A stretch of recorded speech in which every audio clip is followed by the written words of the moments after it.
नमस्कार विद्यार्थियों, BA part तृतीय की प्रश्न पत्र द्वितीय में आपका हार्दिक स्वागत है।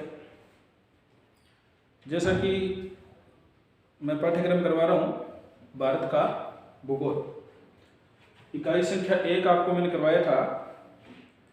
इकाई संख्या 1 जो पूर्व की वीडियो उसमें मैंने आपको करवाया था। आज की वीडियो में इकाई संख्या 2 का पाठ्यक्रम मैं आपको करवा रहा हूं। इसमें है जलवायु का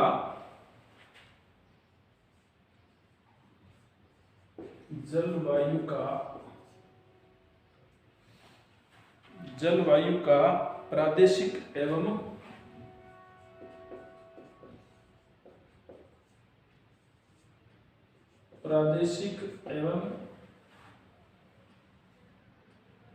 मौसमिक बदलाव।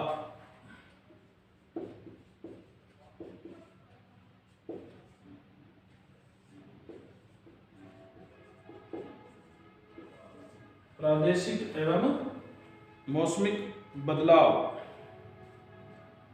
इसमें फिर आगे आ जाएगा मानसून,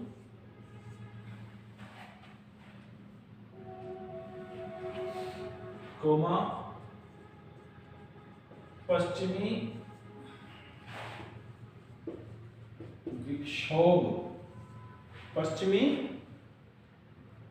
विक्षोभ,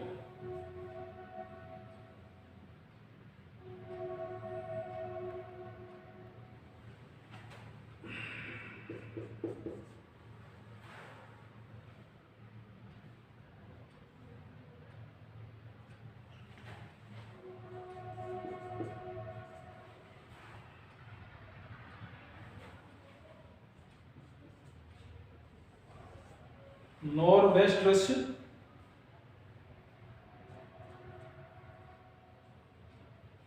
फिर इसमें भारत के जलवायु प्रदेश,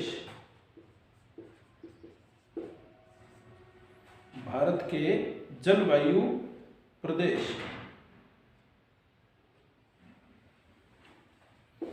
फिर है मृदा का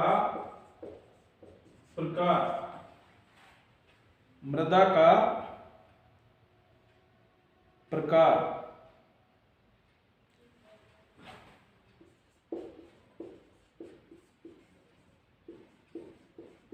उनका वितरण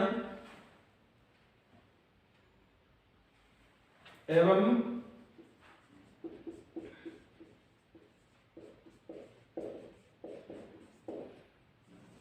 विशेषताएं। फिर आ जाएगा प्राकृतिक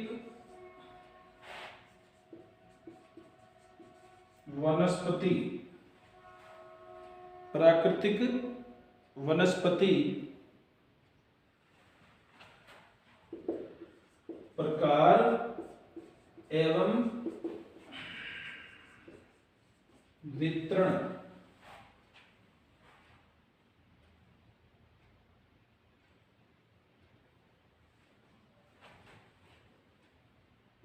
वन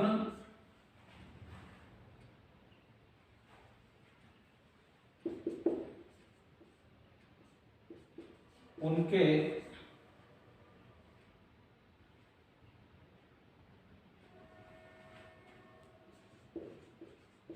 उपयोग का वैध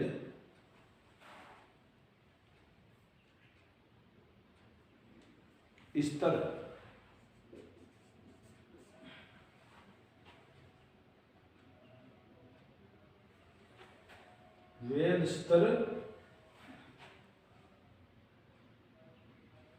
और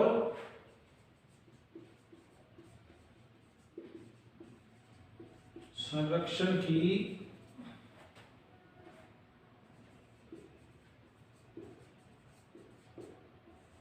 आवश्यकता। तो ये आपका इकाई संख्या 2 है, जो आप चाहें तो नोट भी कर लें साथ साथ। जलवायु का प्रादेशिक एवं मौसमिक बदलाव।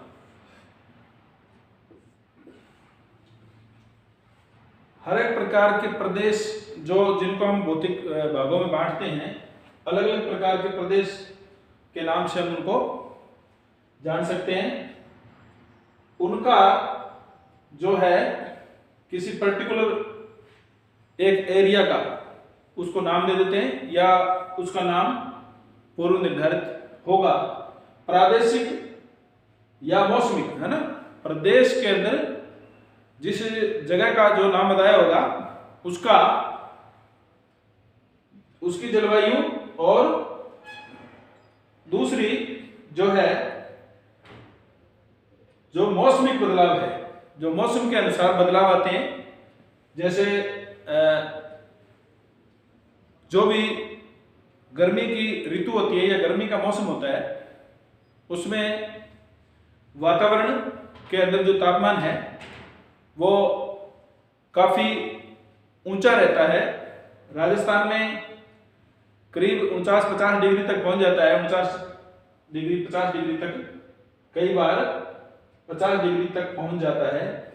तो जैसे ही बरसात का मौसम होगा, बरसात आएगी तो तापमान में गिरावट आ जाएगी, और वहां की जो जलवायु है उसका भी वो ठंडी हो जाएगी, या कुछ देर के लिए, जितनी देर उस बारिश का असर रहेगा तब तक ठंडी रहेगी। और उसके बाद जब सर्दी का मौसम आता है तो सर्दी के मौसम में जो तापमान है वह अक्सर नीचे रहता है, और कई बार जमाव बिंदु तक भी पहुंच जाता है। तो ये बदलाव जलवायु में जो बदलाव है वह मौसम के अनुसार भी देखने को मिलते हैं, और प्रदेश जो पूर्व निर्धारित हैं उनमें भी देखने को मिलते हैं। अब इसी में मानसून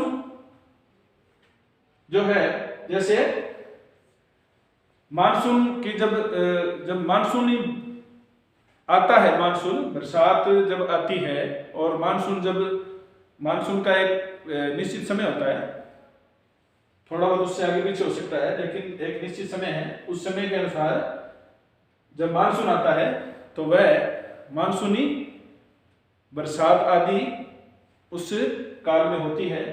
पश्चिमी विक्षोभ इन दिनों में क्या है, जो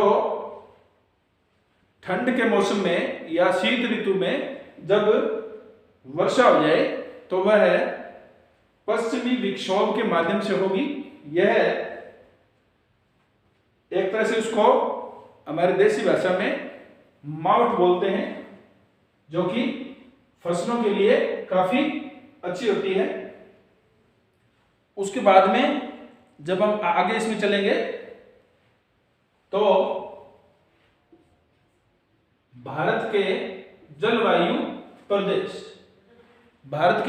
प्रदेश, इसको अलग अलग भागों में बांटा होगा, और जब पूरी आपको जो इसमें क्लासें आपकी जब शुरू होगी, ये पाठ्यक्रम पूरा होने के बाद में, तो मैं आपको इसके अच्छे से क्वेश्चन बना करके और आपको मैं करवाऊंगा। इसी में आता है फिर मृदा क्या होता है? जो हमारी मिट्टी है, मिट्टी क्या है कि किसी भी प्रकार के जीव जंतु, वनस्पति और हमारे वातावरण में जितने भी प्रकार की जीव हैं वो नष्ट हो जाएं, मर जाएं, और उनके धीरे धीरे गलने और सड़ने के बाद में धीरे धीरे मृदा का निर्माण होता है। वह उसे हम मृदा बोलते हैं। इसमें मृदा के प्रकार बताएंगे, सामान्यतः मृदा के प्रकार और उनका वितरण। मृदा के प्रकार कितने हैं और उनको फिर आगे जो है किस किस क्षेत्र में या किस किस प्रदेश में किस किस प्रकार की मृदा पाई जाती है और इसकी क्या विशेषताएं हैं, यह भी इसमें बताया जाएगा। इसके बाद में मृदा के बाद में क्या होता है, वनस्पति। वनस्पति में प्राकृतिक वनस्पति। अब आप लोग या कहीं कंफ्यूज होने की जरूरत नहीं है।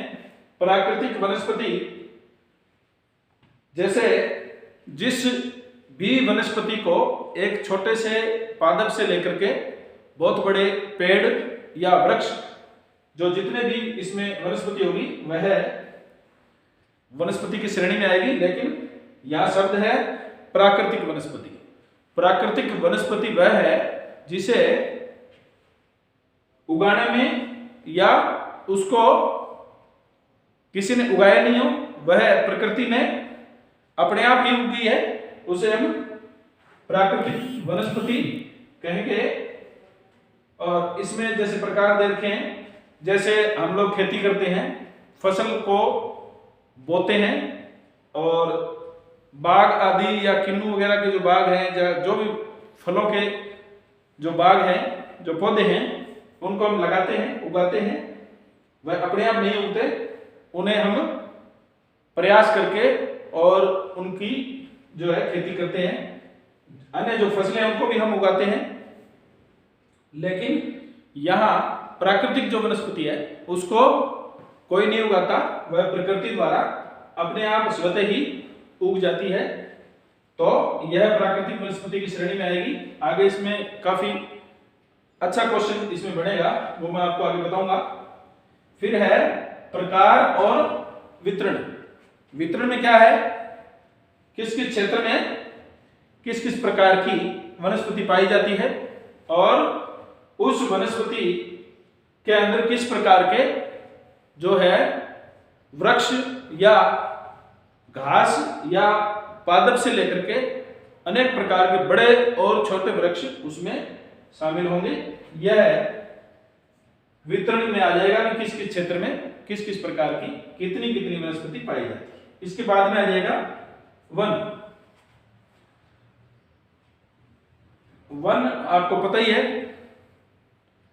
वन जो है जिसमें अनेक प्रकार के पेड़ पौधे पाए जाते हों, अनेक प्रकार की घास पादप जितनी भी वनस्पति है वो वनों में पाई जाती है।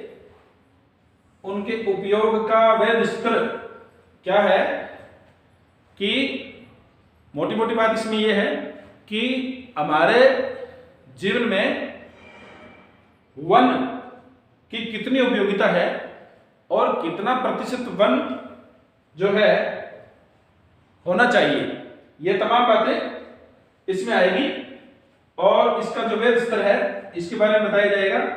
फिर है वन संरक्षण की आवश्यकता। अब वनों की अंधाधुंध कटाई के दुष्परिणाम क्या होंगे और वनों को कितने स्तर तक काटा जाना चाहिए या अन्य जो भी बातें हैं वो इसमें आएंगी। और इसकी संरक्षण की आवश्यकता क्यों है, वनों की जरूरत क्यों है, इसके बारे में भी विस्तृत चर्चा आगे क्लास में की जाएगी। और ये जो वनों का संरक्षण है इसमें सरकार की क्या भूमिका रहती है या सरकार की भूमिका अब वर्तमान स्थिति में क्या है, ये तमाम बातें इसमें आ जाएंगी। और जैसे जैसे आप लोग इसको आगे की क्लास देखोगे तो मैं निश्चित रूप से पूरी अच्छे से क्वेश्चन बना करके और आपको इसमें आगे की क्लासों में करवाऊंगा। और आपको कोई बात समझ में नहीं आई और कोई शंका है तो आप निश्चित रूप से महाविद्यालय समय में आकर के मुझसे संपर्क कर सकते हैं, अपनी शंकाएं दूर कर सकते हैं। आज की क्लास में इतना ही, धन्यवाद।